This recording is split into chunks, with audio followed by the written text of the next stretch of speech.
Hello student, कैसे हो आप सब। आई होप आप सब अच्छे होंगे। आज हम लोग कृष्णा सोबती के जीवन परिचय को देखते हैं, जो आपके परीक्षा में आपके पेपर में 4 नंबर में हमेशा आता है।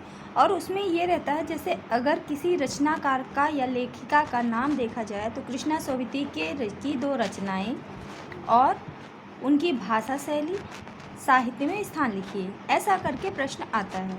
तो इसके लिए बहुत ही सरल उपाय बताते हैं, सरल ट्रिक है जिसके ज़रिए हम, और वो आपके बुक में ही है। तो चलिए शुरू करते हैं और देखते हैं इनका जीवन परिचय, जिससे आपको आसानी से समझ में भी आएगा।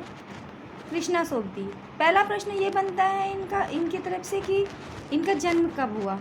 तो 18 फरवरी 1925 को गुजरात में पश्चिमी पंजाब, जिसे अभी वर्तमान में पाकिस्तान में है जो, तो वहाँ इनका जन्म हुआ।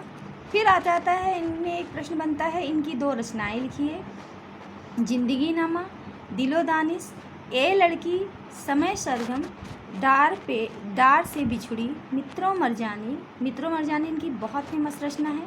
बादलों के घेरे, सूरजमुखी, अंधेरे के, हम हसमत से ही इसको लिया गया है। ये जो आपका जो अगला पार्ट है कृष्णा सोबती का, इसमें कक्षा 11 में, उसमें जो हम हसमत से ही लिया गया है ये नसरुद्दीन।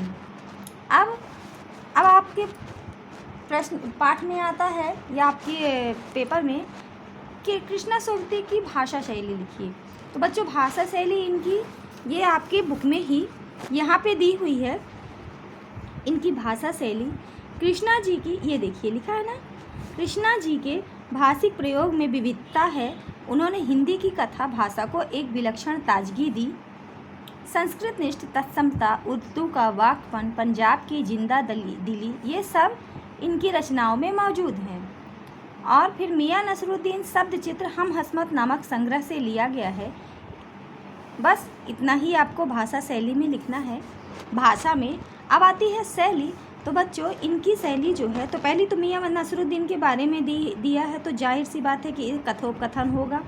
तो आपको लिखना है इनकी भाषा, इनकी शैली में कथोपकथन शैली है। दूसरी विवरणात्मक, क्योंकि इन्होंने विवरण बताया है। और तीसरी है मुहावरेदार, क्योंकि इनके अगर जब आगे आप पाठ पढ़ेंगे तो उसमें मुहावरेदार शैली का प्रयोग जरूर किया गया है। ये इनकी होती है शैलियाँ। अब आ जाता है साहित्य में स्थान। तो आपके ही बुक में साहित्य में स्थान भी दिया है कि उनके यहाँ से साहित्य में स्थान आप लिखिएगा।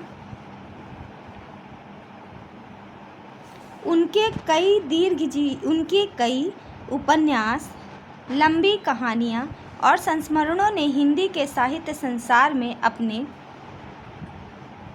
दीर्घजीवी उपस्थिति सुनिश्चित की। उन्होंने हिंदी साहित्य को कई ऐसे यादगार चरित्र दिए जिनसे इन्हें अमर कहा जा सकता है। बस आपको इतना ही लिखना है। तो ये रचनाएं, 2 रचनाएं, भाषा शैली, फिर यहाँ पे आ गई शैली, और यहाँ पे आ गया साहित्य में स्थान। वीडियो आपको कैसा लगा? लाइक करिए, सब्सक्राइब करिए, कमेंट बॉक्स में बताइए। Thank you.